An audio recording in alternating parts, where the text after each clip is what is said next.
Grabe to kapatid, maniniwala ka ba kung sasabihin ko sa'yo na sa loob mismo ng Vatican Church, nananalangin sila at dinedeclare nila sa kanilang panalangin na si Lucifer, si Satanas, ay ang kanilang Diyos. Hindi po ito paninira, ayun na lamang po ang mga suga. At panoorin po natin sama-sama.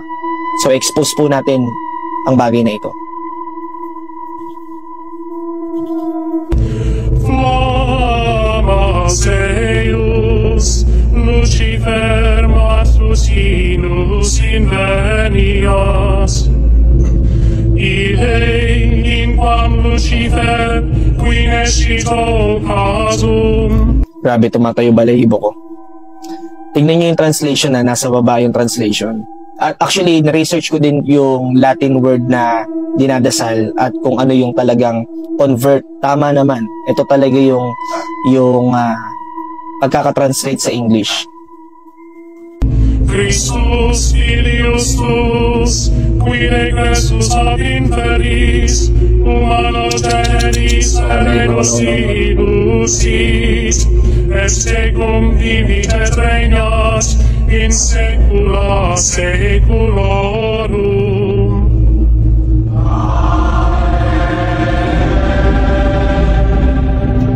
Kinikilabutan ako sa bagay na to, guys. Grabe.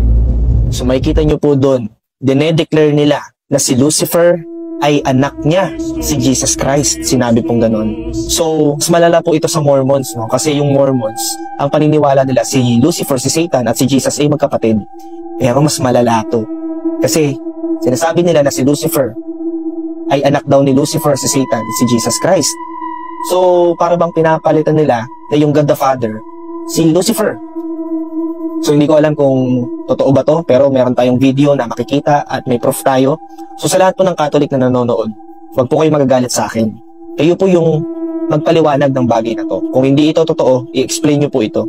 Tatandaan po natin, no, sinabi po ng 2 Corinthians chapter 11 verse 14, at hindi naman iyan nakakapagtaka. Dahil maging si Satanas ay nagkukunwaring anghel ng Diyos na nagbibigay liwanag. So makikita natin, no, si Satan is deceiving talaga. Nanlilin lang, dakilang manlilin lang siya. Nanloloko.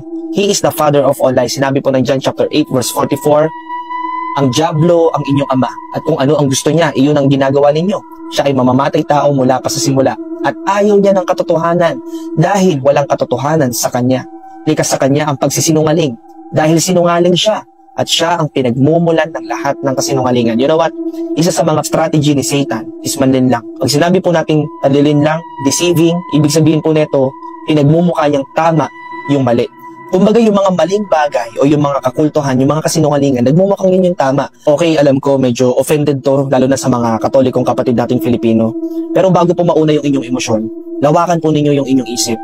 Huwag po kayong magalit sa akin kasi ako nagpapahayag lamang po ako ng napanood ko. At may basis naman po, hindi po ito paninira. So gusto ko lamang mabulat yung inyong kaisipan. At dalangin ko hindi po binubulag ni Satanas yung inyong mga isip. Kasi alam nyo, sa totoo lang, pwede pong bulagin ni Satanas yung ating mga isip. Lalo na kung nagpapa-apekto kasi emosyon mo sa nararamdaman mo lang, o na-o-offend ka lang. Sabi po ng Biblia sa 2 Corinthians chapter 4 verse 3-5, ngunit kung may mga hindi nakakaintindi sa magandang balita na aming ipinapahayag, ito ay ang mga taong napapahamak. Ayaw nilang maniwala sa magandang balita dahil ang kanilang mga isipan ay binulag ni Satanas na naghahari sa mundong ito. Binulag niya sila para hindi nila maintindihan ang magandang balita tungkol sa kapangyarihan ni Kristo na siyang larawan ng Diyos. Hindi namin ipinapangaral ang aming mga sarili kundi si Jesu Kristo na siyang Panginoon. Naglilingkod kami sa inyo dahil kay Jesus. And yes, so I say, yan din po yung aking ipinapahayag mga kapatid. Huwag po kayo magalit sa akin. Pinapahayag ko lamang yung salita po ng ating Panginoong Jesus. So I hope na ma-share po natin ito sa bawat isa. Please, i-share nyo po itong video na ito para maipakalat natin ito sa mga tao na gusto nating mamulat yung kanilang mga isipan. No hate, peace everyone, shalom.